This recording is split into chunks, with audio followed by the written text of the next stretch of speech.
Praise the lord. హల్లెలూయా. దేవుని నామానికి మహిమ కలుగును గాక. ప్రియ దేవుని బిడ్డలారా, మీరందరూ బాగున్నారా? దేవుని మహాకృపను బట్టి మరి యొక్క దినం ఇలాగ మిమ్మల్ని కలుసుకోవడానికి దేవుడిచ్చిన గొప్ప అవకాశాన్ని బట్టి ఆయన నామానికి మహిమ కలుగును గాక. ఆమేన్. మంచిదండి, ఈ దినం కూడా దేవుని వాగ్దానాన్ని చదువుకుందామా?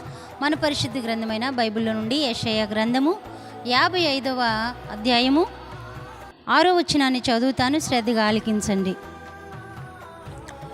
యెహోవా మీకు దొరుకు కాలమందు ఆయనను వెదకుడి, ఆయన సమీపములో ఉండగా ఆయనను వేడుకొనుడి. హల్లెలూయా. ఈ వాక్యం ద్వారా దేవుడు మనతో మాట్లాడునుగాక. ఆమేన్. మంచిదండి, చక్కటి వాగ్దానం ద్వారా దేవుడు ఉదయకాల సమయంలో మనందరితో కూడా మాట్లాడుతూ ఉన్నాడు. ఏమంటున్నాడంటే, యెహోవా మీకు దొరుకు కాలమందు వెదకండి, ఆయన సమీపముగా ఉండగానే ఆయనను వేడుకోండి.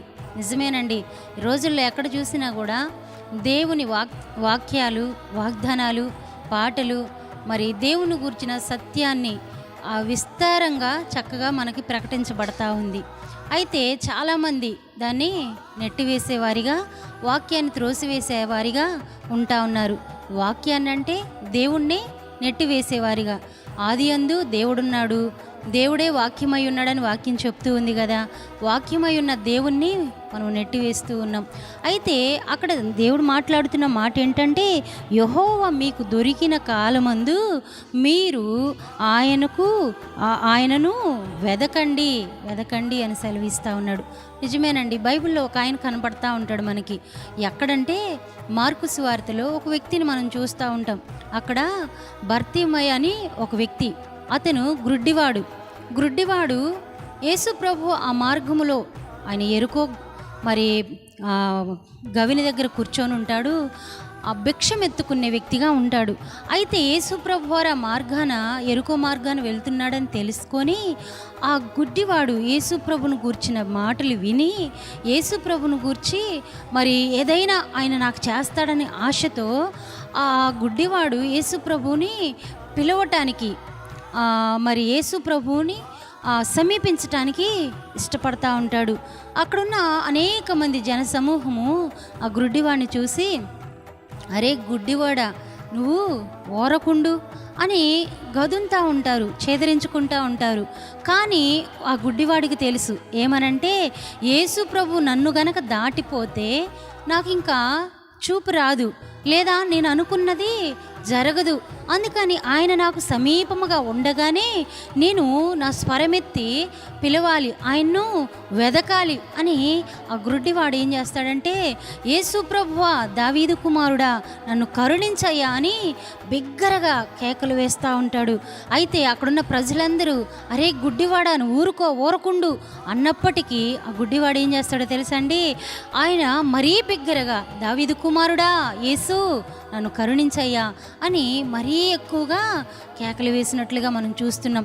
ఆ గుడ్డివాడు అలా కేకలు వేయటం ద్వారా ఆ గుడ్డివాడి కేకకు యేసు ప్రభువారు నిలిచిపోయాడు. హల్లెలూయా. ఎంత గొప్ప దేవుడు అండి.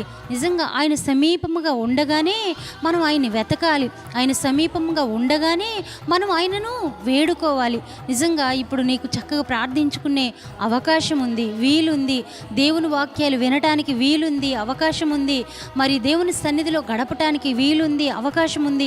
ఇవన్నీ ఉన్నప్పుడు మనం ఏం చేయాలి? మన పరిస్థితులను బట్టి. గుడ్డివాడికి ఉన్న లోపం ఏంటండి? వాడు భిక్ష వెతుకోవడానికి కారణం ఏంటి? గుడ్డితనమే కదా, తను ఏ పని చేయలేకపోవటమే కదా. అందుకని ఆ గుడ్డివాడు నాకు చూపు కలిగితే చాలని ఆశపడ్డాడండి. ఆశను యేసు ప్రభు వారు ఆ గుడ్డివాడు ఆశను తీర్చేశాడు. హల్లెలూయా. ఎంత గొప్ప దేవుడండి ఆయన. నువ్వు పిలిస్తే చాలు, నువ్వు దేని కొరకైతే ఆశపడతావో, దేని కొరకైతే వెతుకుతావో, దేని కొరకైతే ఆయన సమీపించాలనుకుంటావో ఆ విషయంలో ఆయన న్యాయము తీర్చేవాడిగా ఉన్నాడు. హల్లెలూయా. అందుకే ఆ గుడ్డివాడి కొరతను దేవుడు తీర్చాడు. దేనిని బట్టి తీర్చాడంటే, ఆయన సమీపముగా ఉండగానే, ఆయన దొరికినప్పుడే, ఆయన సమీపంగా ఉన్నప్పుడే ఆ గుడ్డివాడు కేకలేయడానికి ప్రారంభించాడు. అలాగే ఆ యేసుప్రభు ఆ మార్గంలో వచ్చాడు అని తెలియగానే వెతకటానికి ప్రారంభిస్తూ ఉన్నాడు. ఎంత గొప్ప ఆశీర్వాదాన్ని ఆ గ్రుడ్డి వ్యక్తి పొందుకున్నాడు, తన గ్రుడ్డితనాన్ని పోగొట్టుకున్నాడు. అందుకే ఈ ఉదయకాల సమయంలో నీ అవసరత ఏమైనా సరే, నీ కొరత ఏమైనా సరే, నీ అక్కర ఏమైనా సరే, నీ మాట ఒకవేళ ఎవరు వినకుండా నువ్వు ఆ గుడ్డివాడిని అన్నట్టు నువ్వెప్పుడు చెప్తావులే, ఊరుకో, సైలెంట్గా ఉండు, నీకేం జరగదులే అని ఎగతాళి చేస్తున్నారేమో నాకు తెలియదు. కానీ ఈ గుడ్డివాడైతే అక్కడున్న అనేక మంది జనసమూహం గదుంతున్న అరిసిన ఆ నోరు మూయాలి అని, ఆ గుడ్డివాడి నోటిని మూయాలని చూసినా ఆ గుడ్డివాడు మౌనంగా ఉండలేదు. ఎందుకంటే ఆయన నాకు సమీపంగా ఉన్నప్పుడే నేను బిగ్గరగా కేక వేయాలి, ఆయన నాకు దొరికినప్పుడే నేను ఆయన పాదాలు పట్టుకోవాలని ఆశపడ్డాడండి. తప్పక ఆ గుడ్డివాడి ఆశను దేవుడు తీర్చాడు.